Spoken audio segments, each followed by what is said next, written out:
Of क्या है, एक ऑफ का मतलब क्या हो गया, पोजीशन बताने का काम करता है। क्या बताता है? पोजीशन। तो ध्यान में रखिएगा, क्या कहते हैं इसे?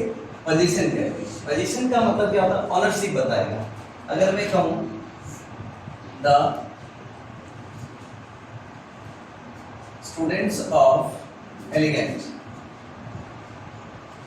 अब बताइए यहां पे देखिए ऑफ प्रपोजिशन है और इधर भी नाउन है, इधर भी नाउन है। तो बताया गया है कई बार कि अगर ऑफ के बाद या प्रपोजिशन के बाद नाउन और प्रपोजिशन के पहले भी नाउन गए तो पहले वाले नाउन में आर्टिकल जरूर लगता है ना, ये प्रायोरिटी होती है। और सेकेंडरी हो जाती है अब एलिगेंट में ऐसे भी यहाँ पर नहीं लगाएंगे, या फिर मैंने कह दिया कि द पीपल ऑफ बिहार, अगर मैंने कहा द पीपल ऑफ बिहार तो यहाँ पे बिहार में लगाना गलत होगा, याद रखिएगा।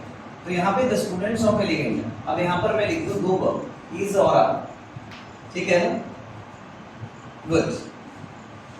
तो यहाँ पर क्या आपने स्टूडेंट्स, ये जो है ये आपका सब्जेक्ट है। ध्यान में रखिएगा कि प्रपोजिशन जो होता है, प्रपोजिशन के बाद क्या आता है? ऑब्जेक्ट आता है। प्रपोजिशन के बाद क्या आता है? ऑब्जेक्ट आता है। तो ये हमारा क्या है? प्रपोजिशनल ऑब्जेक्ट है। क्लियर है ना?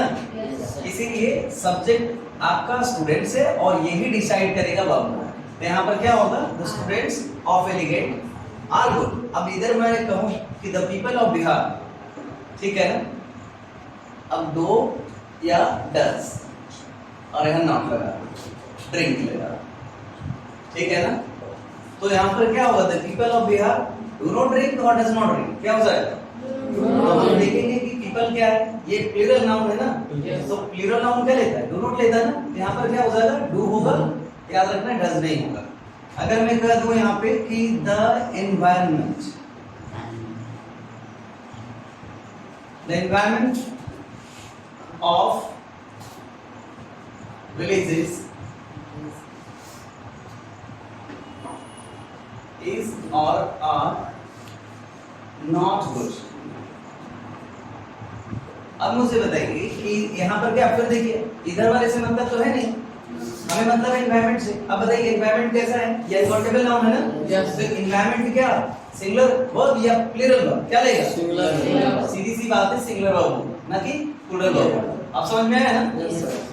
तो ये ऑफ जो है हमेशा पोजीशन बताता है, ऑनरशिप बताता है। हम कह रहे हैं ना कि माहौल, गांव का माहौल अच्छा नहीं है, गांव का माहौल। यहाँ पर फिर क्या कर रहे हैं? बिहार के लोग, उसी तरह से एलिगेंट के छात्र।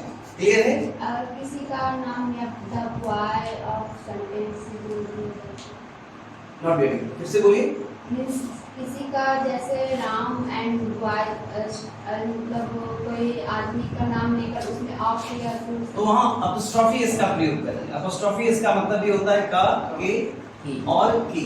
तो अपोस्ट्रोफी इसका प्रयोग हम लोग लिविंग के साथ ज्यादातर करते हैं। जैसे मान लिया राम की गाय अगर करते हैं तो क्या हो जाएगा? राम्स काउ कहेंगे। क्या कहेंगे?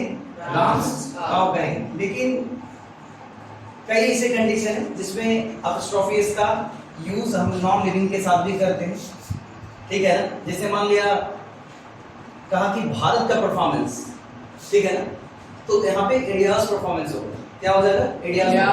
लेकिन आप ऑफ का भी यूज कर सकते हैं, तो परफॉर्मेंस ऑफ इंडिया में आप इस्तेमाल कर सकते हैं। तो कई ऐसे कंडीशन है, जब मैं अपोस्ट्रोफी के बारे में पढ़ाऊंगा तो मैं आपको सारा चीज बता दूंगा, ठीक है ना। ऐसे सिंपल वे में है राम्स का। लेकिन ये भी ध्यान में रखना है कि जब एक्सेंट या फिर लेटर अगर एस ऑलरेडी पहले से हो तो वहां पे अपोस्ट्रोफी एस का प्रयोग ना कर करके वहां पे अपोस्ट्रोफी का ही प्रयोग करें। जैसे मान लिया एक पब्लिकेशन आती है जिसका नाम है स्टूडेंट। क्या नाम है? स्टूडेंट्स, ओके ना। और स्टूडेंट्स फ्रेंड्स लिखता है, याद रखिएगा। क्या लिखता है? Students friends. एक पब्लिकेशन का नाम है स्टूडेंट्स फ्रेंड्स लिखता है, ठीक है ना। अगर मैं कहूं कि लड़कों का,